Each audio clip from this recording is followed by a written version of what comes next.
So I wanted to talk to you, Mark, a little bit about the back of postcards and try to convince you that you should care about the back of postcards.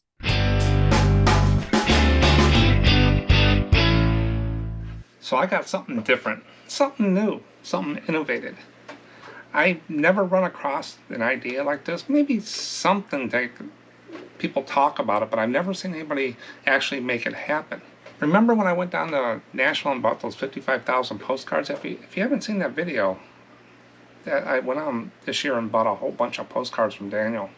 Daniel's an eBay seller, but he's also wanted to sell the cards because he wanted to do stuff like this. He wanted to dig more into research and different things. He's also starting a YouTube channel, Mailseum, and the name is pretty cool. Mailseum means mail and museum together, and he married the two. It's called Mailseum, so it's a museum for mail, ephemera. So he's starting a channel over there about ephemera and stuff like that, and it's just getting off the ground floor. So he's got about 8 to 12 videos going to be up in the next month or so. So go over and check him out here, find him on YouTube, subscribe, and help support a new channel. But he's also part of Ephemera Search YouTube channel and website. And that's what I want to talk about. Ephemera Search. Ephemera Search is where they take images of postcards, the front and the back, that are posted, and they actually transcribe them. So they take the date, the name, the city, the town, and they put them into this website so it's searchable. So if you're looking for Eleanor H. Smith in Allentown, it'll bring up Eleanor H. Smith, Allentown, and stuff like that. It'll be another place that people can search their genealogy and find stuff about a person. They've already tracked some people, and Daniel talks about that in this video we did. Me and Daniel got together, and the goal of that video was he was going to prove to me that the back of postcards was just as important as the front. He did a pretty good job. I do think a little bit more about the back of the postcard than I did the front, but you know me, I'm more about the front because I'm a reseller. But there is a lot of good information on the back of a posted postcard, and that's what they're doing. They're taking those cards. So they're looking for volunteers. It's all volunteer. They don't sell postcards.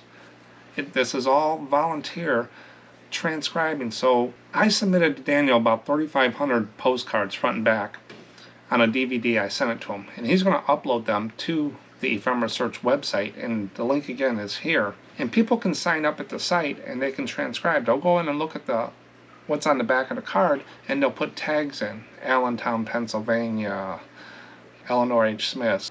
So when people go in to search and they're searching stuff, they can actually go and see if there's any handwriting or any stories from Eleanor H. Smith. You can search on a lot of stuff, and the more postcards they get, the more you're going to be able to tie things together. I'll probably be one of the biggest submitters, more than the transcriber, as you know me. But a lot of people like to transcribe. They also post the top submitters and have ranks about who did the most transcribes on their site and stuff like that. So they track the productivity of the people for fun.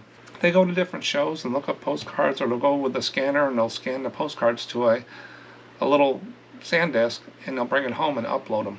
So there's a lot of ways to contribute. You can send your postcard images front and back to them, get a hold of Daniel, and he'll find the best way. They come and scan them wherever, or you can send them on a DVD like I did, or you can upload them. He'll work with you to figure that out. Or you can sign up and be a transcriber, help go in there and look at postcards and put the data from the postcard into the tags in the search fields. It's all volunteer. Daniel took about an 8-minute clip from the full video we did and sent it to me so I can put it on this site to kind of give you an idea and point you back over to Ephemera Search YouTube channel to watch the full video. I'm going to go ahead and play that clip right now, and he walks through parts of the website. We talk about a little stuff, and then I'll be back. But when you visited, I mentioned a website, and I'm the co-founder of ephemerasearch.com, and I think it's something that postcard sellers don't think about at all, but they could be missing out on. So I wanted to talk to you, Mark, a little bit about the back of postcards and try to convince you that you should care about the back of postcards.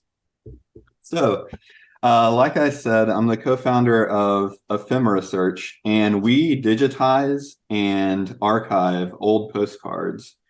The founder, AJ, I connected with her last year. I just happened to see one of her posts in a Facebook group, and she's a genealogist. She doesn't really care about postcards except for all the family history that can be found on the back. And I saw her post in a postcard group about her website, and I checked it out, and I thought it was really cool that nobody had been doing that, or nobody has done that. Because I've done a little bit of research on my family tree, and I have an account on Ancestry and a little bit of it built out. And the stuff they have on there is just birth records, death records, military records, but you don't find any like correspondence to or from family members unless, it's somebody that uploads it to their own family tree. So I loved her idea, and I started contributing scans of all of the postcards that I sell and that I collect. So those are all online in her database. But they're making it searchable by name, address, message, town. So you can go and you can search for really anything that you're interested in for your small town, for your grandma or grandpa, or any other relatives that you think you could find. But let's say you want to search for your grandma. Let's say Miss Ida Smith. Type in here Ida Smith and see what we have. No results for Ida Smith. So let's say you just want to search for Smith and see if you have any other family members that might have sent postcards. All right, here now it's showing us all the results for Smith. So as you can see here, the cool thing is we have tags, we have language, and we're expanding the different search parameters, and we're trying to get it so you can just nail down exactly what you're looking for. And as we keep adding more and more content, then you'll be able to find more and more stuff. So you can see here, all I did was search for the surname Smith, and you can see all of the postcards that were sent to a Smith, or here we have Smithfield Street. But you might be looking for a great Aunt Margaret, and you can see here where she was living, Plymouth, New Hampshire. But we have, everything here, and you can narrow it down pretty much as narrow as you want to search for. So you can see over here, there's collections, which are places, which are different addresses. Collections, you can search by a different user's cards. So for example, if you just want to search cards that I've uploaded to the site, you can click on Mailseum, and there's all of mine. If we add Mark, you'd be able to click on SMPostcards over here and see all the cards that Mark has available. But yeah, you can see here, this is a real photo postcard. I'll just go into this. And that's something we're working on too. So of course the focus is on the back of the card. And as you can see, that's the first thing we show you. And we have it rotated to where you can read it. Now this one just has a name, Jane Smith, 1909, Atlantic City. So that might be a little difficult for somebody to find. There might have been a few Jane Smiths at that time, but you can see we have the front here too. So we're working on not only messages, but there are so many real photos that are taken of family members and of family that are identified on the back. But it's a way to reach an entirely new market of buyers without having to do any extra work. So you just keep doing what you're doing on eBay. You let us know that you want all your postcards on Ephemera Search, and then we take care of the rest. So yeah, I think it's could be really powerful for sellers. Transcribing, if they're good at it, or learning from it, they can work with other people and get more information. It's going to grow fast, I think, once it catches on.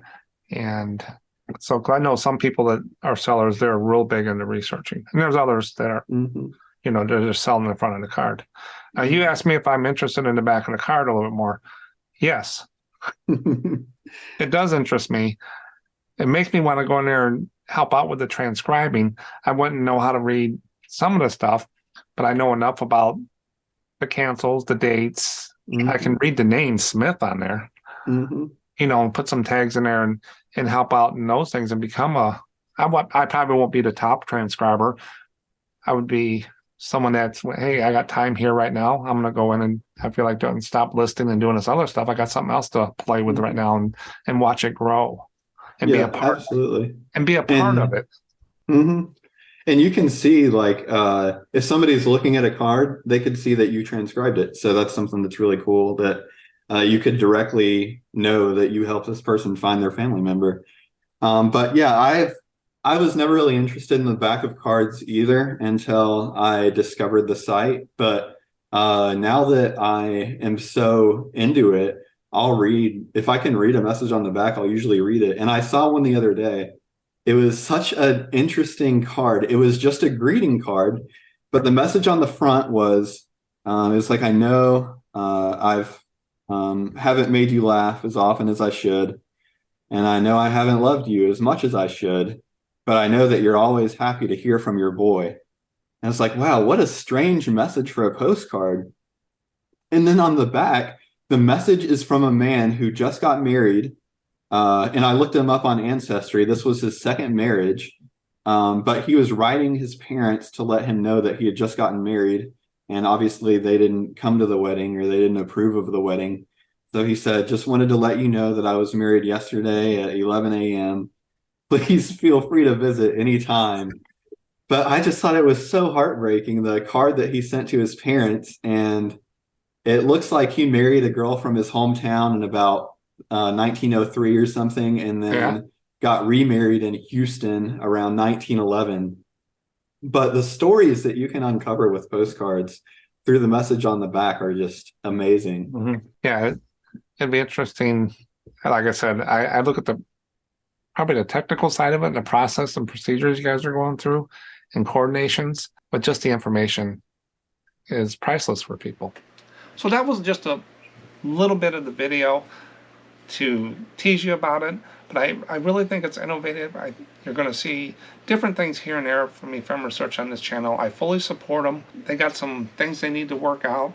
They're talking about connecting where if someone sees a postcard and it's from your store, they can click on it and go there. Different things with eBay. I do that with Pinterest. I have about 10, 12,000 images over on Pinterest, and if they look at a postcard and they click on it, it goes to my eBay store. So they got a lot of things, ideas, but they just got to work through it. But they're trying to get more people and more postcards.